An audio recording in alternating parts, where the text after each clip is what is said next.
Hello, I'm Mark Serrano. This is Off Leash with Eric Prince. Eric is joining us from an undisclosed location through the new technology of the UpPhone from Unplugged, and you can find yours at unplugged.com/offleash. So we need an update on Guyana and their troubles with neighboring Venezuela. So Eric, let me run through a few things first, but on a recent episode, we talked about Guyana before this referendum, and they've got this tremendous discovery of oil reserves in the last few years. Venezuela sitting there rubbing their hands and ready to get control of it. And you made some important predictions about what would take place. First of all, with the December 3rd referendum, which was on retaking oil-rich Essequibo territory, which passed, of course, naturally with 99% support in Venezuela. Following that, the government of Guyana immediately afterwards, under pressure from neighboring Brazil and a Caribbean trading bloc, agreed to join bilateral talks with Venezuela over this escalating territorial dispute. That makes me very uncomfortable. And furthermore, the U.S. announced that it would hold joint military exercises with Guyana. Look, this to me is an evolving crisis right in the southern hemisphere, where, of course, Guyana borders Venezuela in the northeast corner of South America. So, Eric, you warned everybody about the threat and the danger of this in one of our recent episodes. Give me your thoughts then about what's transpired since.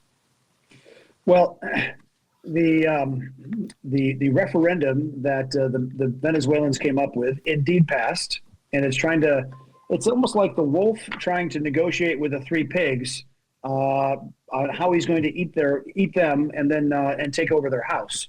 This is clearly, and you get bacon out of it. This is clearly Guyana land.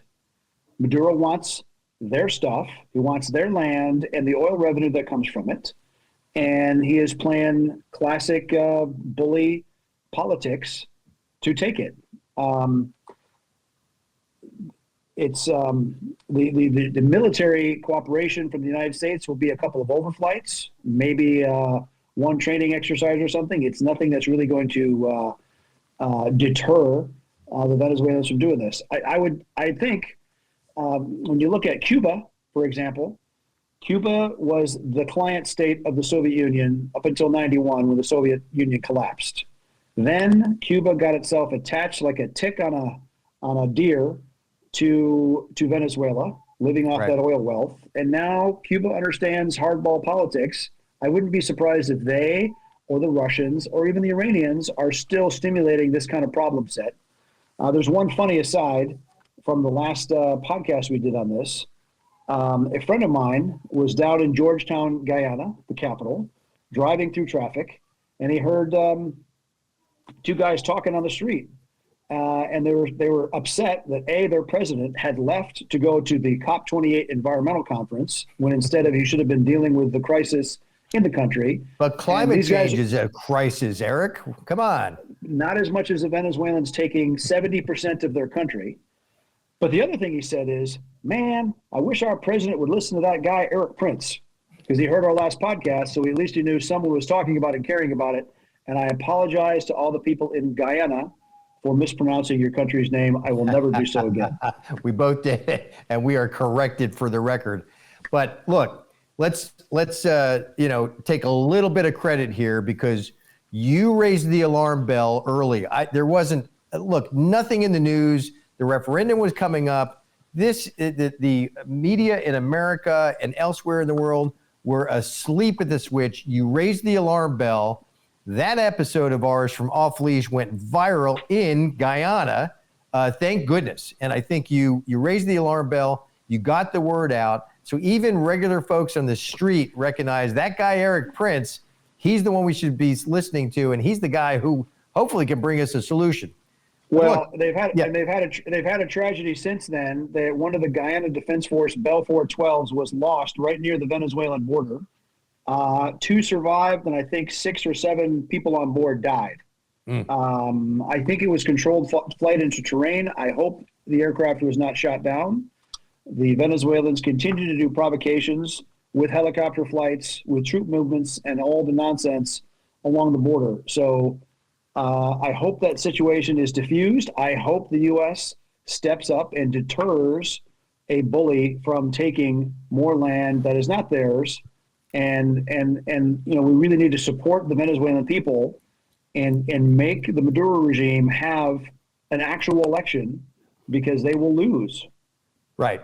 But that's the problem with the Biden administration is they're still providing, they've lifted sanctions on Venezuela on the basis that there would be an election, which there's supposed to be. It's not going to be a real election. We know that.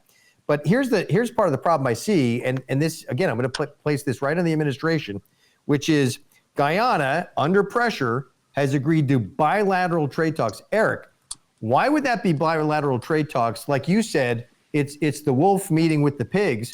Why wouldn't we insist on multilateral talks so that we could be a part of the solution?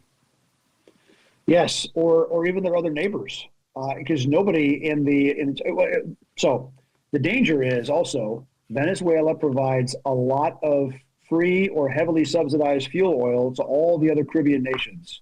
So there's a lot of payola and a lot of influence that the Venezuelans have been providing in these countries. And so it is important to have strong, valid neighbors. I think Brazil might be an honest broker. Even if Lula is a leftist running Brazil, I don't think they want to see Venezuela shifting the borderlines at all. But is Brazil reliant similarly on Venezuelan oil? Negative, not at all. No, Brazil has made some huge discoveries of offshore oil way off the coast, but those are coming on stream. And medium term, Venezuela would be a competitor of Brazil for that offshore production. Well, look, this notion that the U.S. is going to hold joint military exercises with the Guyana, that concerns me as well. That I read that to be a fig leaf in this matter. How about you? I would say it's more fig leaf than actual deterrence, because it's power projection without any actual.